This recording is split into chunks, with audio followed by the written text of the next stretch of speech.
मित्रों, भगवान शिव ही एकमात्र सर्वेश्वर हैं, क्योंकि इन्हें देव, दानव, मानव, भूत, पिशाच, यक्ष, किन्नर आदि सभी पूजते हैं। अब आप सोच रहे होंगे कि हिंदुओं के अतिरिक्त किसी को शिव की पूजा करते नहीं देखा गया, फिर भला मैं किस तरह से यह कह रहा हूँ। तो मित्रों, हिंदू धर्म ग्रंथों के अनुसार भगवान शिव अग्नि स्वरूप है, इसीलिए हिंदू धर्म में हवन यज्ञ करने का विधान है। ऐसा माना जाता है कि जब हम हवन करते हैं तो भगवान शिव अग्नि स्वरूप से साक्षात हमारे द्वारा दी गई सामग्री स्वीकार करते हैं। हिंदू धर्म में पंच महायज्ञ प्रतिदिन किए जाते थे, परंतु कालांतर में अधर्मियों का शासन हो जाने से धीरे धीरे यह परंपरा लुप्त होती गई। परंतु आज भी जब कभी कोई मांगलिक कार्यक्रम होता है तो हवन अवश्य किया जाता है। ईसाइयों में भी चर्च में जो मोमबत्ती का स्टैंड होता है उसमें 5 मोमबत्ती लगाने की जगह होती है, यानी 5 अग्नि की ज्योति। यह पंच महायज्ञ का ही बिगड़ा हुआ स्वरूप है। यदि हम मुसलमानों की बात करें तो आप जानते ही हैं कि मुसलमान जब हज करने जाते हैं तो शिवलिंग ही चूमते हैं, तभी उनका हज पूरा होता है। क्योंकि मुसलमानों में अग्नि का विशेष महत्व तो नहीं है, फिर भी पंच महायज्ञ स्वरूप में वह 5 बार नमाज पढ़ते हैं। इसी तरह अन्य मत पंथों में भी किसी न किसी रूप में भगवान शिव अवश्य पूजे जाते हैं। हिंदू धर्म में भगवान शिव की हवन यज्ञ के अलावा शिवलिंग रूप से भी पूजा की जाती है। और जो वस्तुएं शिवलिंग पर चढ़ाई जाती हैं, क्या है उनका वैज्ञानिक रहस्य जिसने वैज्ञानिकों तक को हिला दिया, जानेंगे आज के इस वीडियो में। बने रहिए इस वीडियो के अंत तक। मेरा नाम है धीरेन्द्र और आप देख रहे हैं दी साइंटिफिक हिंदू। अभी कुछ दिन पहले शिवरात्रि थी। बहुत से लोगों ने मंदिर जाकर पूजा की तो बहुत से लोगों ने घर पर रुद्राभिषेक किया। परंतु शिवजी पर जो सामग्री चढ़ती है उसका वैज्ञानिक कारण क्या है? वैज्ञानिकों ने जब उस पर रिसर्च की तो उन्हें क्या मिला, आइए जानते हैं। सबसे पहली सामग्री है जो कि है जल। भगवान शिव ने समुद्र मंथन में हलाहल विष पान किया था। इस कारण उन्हें शीतलता प्रदान करने के लिए उनके मस्तक पर गंगा जी हैं, साथ ही शीतल चंद्रमा भी उन्होंने धारण कर रखा है। इसके साथ साथ जल चढ़ाने का भी यही कारण है कि हमारे द्वारा उन्हें शीतलता प्रदान हो। परंतु इसका वैज्ञानिक कारण भी है जो शायद आप नहीं जानते होंगे।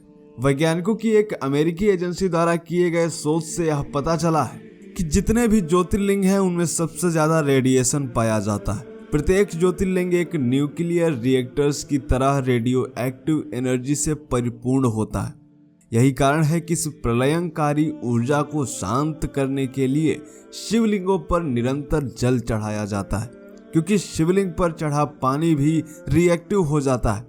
इसीलिए इस जल के बहने वाले मार्ग को लांघा नहीं जाता और यही जल जब नदी के जल में मिलता है तो औषधि का रूप ले लेता है।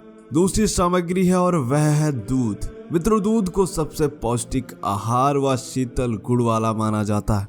दूध विष के प्रभाव को भी कम करता है। आपने भी देखा होगा जो दवाएं ज्यादा गर्म गुण वाली होती हैं उन्हें डॉक्टर लोग दूध के साथ लेने की सलाह देते हैं। यही नहीं, जो दवाएं दूध के साथ ली जाती हैं उनका रिएक्शन भी नहीं होता, क्योंकि शिवलिंग में अत्यधिक न्यूक्लियर एनर्जी है। इसलिए जल के साथ दूध भी शिवलिंग पर चढ़ाया जाता है। तीसरी सामग्री है और वह है बेलपत्र। मित्रों, बेलपत्र को आयुर्वेद में त्रिदोष नाशक बताया गया। शिवलिंग पर बेलपत्र चढ़ाने से पाप, ताप, संताप तीनों का हरण हो जाता है।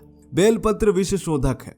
यदि मधुमक्खी, बर अथवा ततैया के काटने में जलन हो रही हो तो काटे गए स्थान पर बेलपत्र का रस लगाने से तुरंत आराम मिलता है। बेलपत्र का काढ़ा बनाकर पीने से हृदय मजबूत होता है, हार्ट अटैक का खतरा कम होता है। श्वास रोगियों के लिए भी बेलपत्र का रस काफी लाभदायक है। यही नहीं, बेलपत्र कैंसर जैसी बीमारियों से भी बचाता है। इसे भगवान शिव पर चढ़ाने का वैज्ञानिक कारण यह है कि यह शिवलिंग के रेडिएशन को तो शांत करता ही है, साथ ही प्रसाद रूप से जब हम इसका सेवन करते हैं तो हमारे शरीर को तमाम बीमारियों से भी बचाता है। चौथी सामग्री है और वह है धतूरा। आध्यात्मिक दृष्टि से धतूरे को अहंकार का स्वरूप माना गया है। भगवान शिव को अर्पण करने का आध्यात्मिक कारण यह है कि हम अपना अहंकार भगवान को अर्पण कर रहे हैं। वैज्ञानिक दृष्टि से धतूरा एक औषधि है, परंतु यह सीधे तौर पर प्रयोग नहीं किया जाता। आयुर्वेद के अनुसार धतूरे के बीज व लौंग समान मात्रा में पीसकर शहद मिलाकर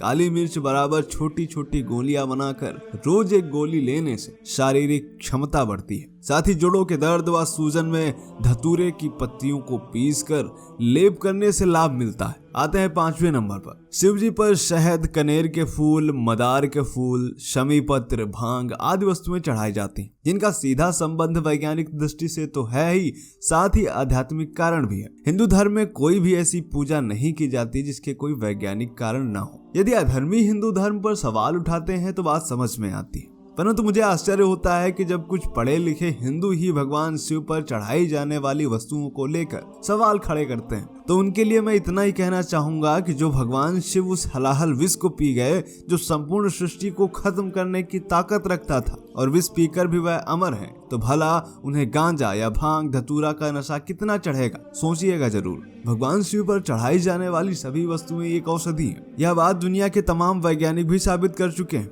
आपको बताते चले कि American agency NASA Shiva project नाम से एक रिसर्च पर भी लगी हुई है। दरअसल पिछले दिनों नासा के वैज्ञानिकों ने स्पेस रिसर्च के दौरान स्पेस में शिव के रूप में एक आकृति देखी थी। कई बार तो वह त्रिशूल हाथ में लिए हुए आकृतियां भी देख चुके हैं। इन्हीं सब आशंकाओं का समाधान करने के लिए अमेरिका के वैज्ञानिक लगातार इस रहस्य की खोज में लगे हुए। आपका इसके विषय में क्या सोचना है, कमेंट करके बताएं। ऐसे ही वीडियो और पाना चाहते हैं तो सब्सक्राइब करें द साइंटिफिक हिंदू को। जय हिंद, जय भारत, वंदे मातरम।